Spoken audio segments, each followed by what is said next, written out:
Let me get in. Let me get in. Kapil Madan also joining us. Kapil Madan. Kapil, see what eventually the Congress has done or has ended up doing is disregard the faith of its own party members. You know, the other day I was telling some panelist on the debate that I was in Bengaluru with Republic Kannada. I spent a lot of time with Republic Kannada in Bengaluru. The state government, you have a chief minister who refuses to enter temples sometimes. He stands outside, even when his own ministers call him inside the temple. He says, no, I don't want to enter. That's fine. It's his freedom to profess a religion. That's okay.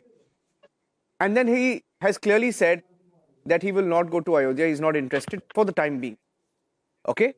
But people of his own party, a Muzrai minister has said, I have organized pujas across all Muzrai controlled temples. And I'll tell you what else has happened, Kapil Madan. MLAs of the Congress party in Bangalore, like in many parts of the country, have said, listen, we don't want to do anything to do with the party stand. We don't want to associate with it. We're getting a lot of backlash on the ground. They've started organizing their own events on the 22nd of January. They put out cutouts, huge cutouts of Lord Ram, etc. Now this is happening. I'll tell you, there's another, in the context of what Digvijay Singh said today, you also have leaders like Arjun Modwadia, for example. Arjun Modwadia is not a small leader. He has said, the Congress party should have stayed away from taking such a political decision as Bhagwan Sri Ram is worshipped as a god in India. It's a subject of trust and belief among the people of India. You can't just go on making statements, hurting the sentiments of the people. Kapil. Now, thank you for having me on the show. So let me just say one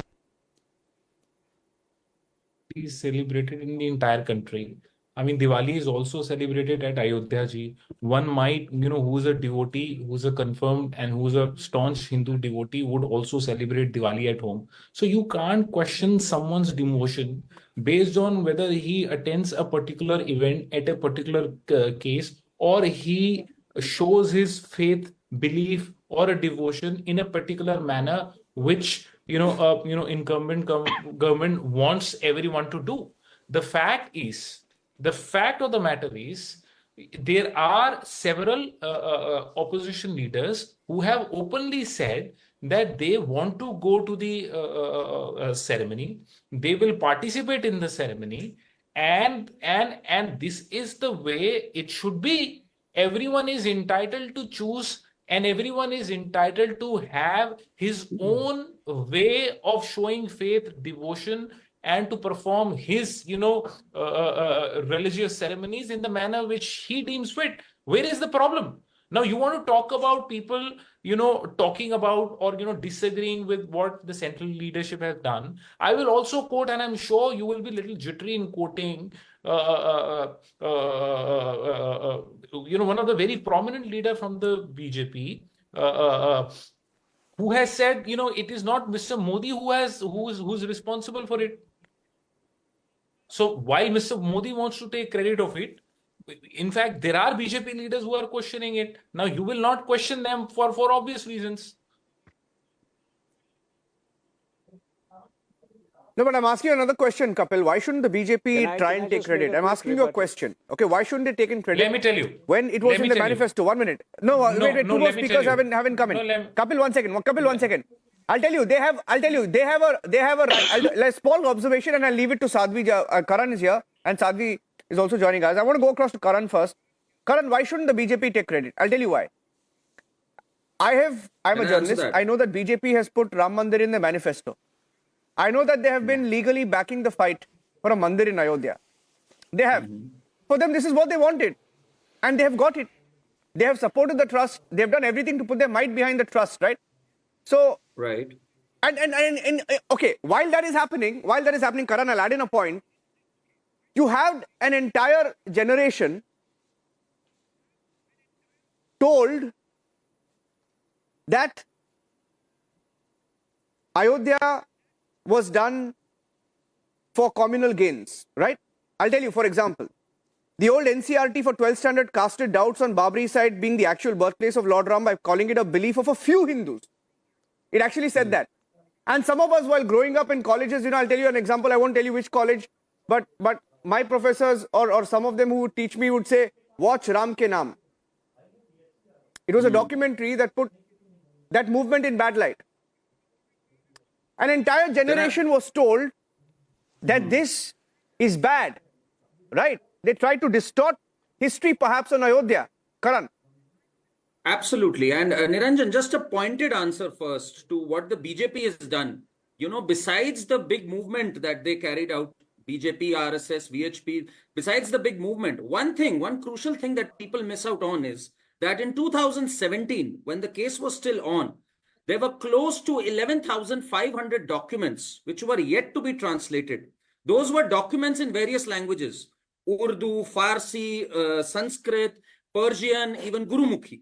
And at that time, the successive UP governments under Mayawati, Akhilesh had not done the process, which is why the case was pending for so many years. It was the Yogi government, the BJP government in UP, which translated all these documents in 7 months. This was a huge Herculean task which they fulfilled.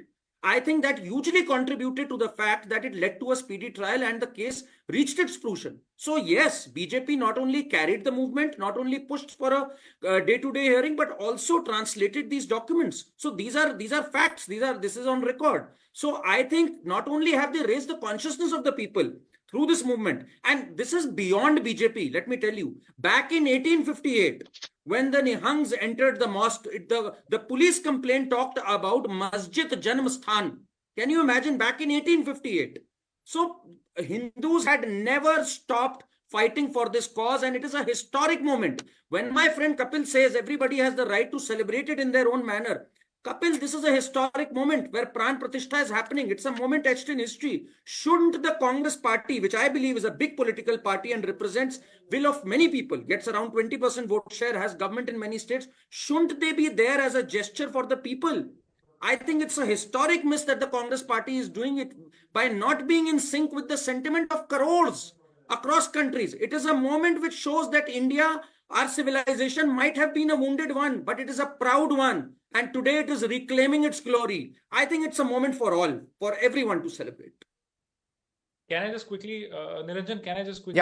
I'll get in Sadhvi as well. Sadhvi Jayawardena. So I always, one second. I Kapil, I'm just coming want to to you. make a Kapil. very small mention. Kapil. I want to make a very small Okay, give me a mention. 30. Okay, give a 30-second response and I'll go across to Sadhvi Jayawardena. I will, I know, Karan being a very erudite and a very excellent speaker, but, let me remind few facts to Karan.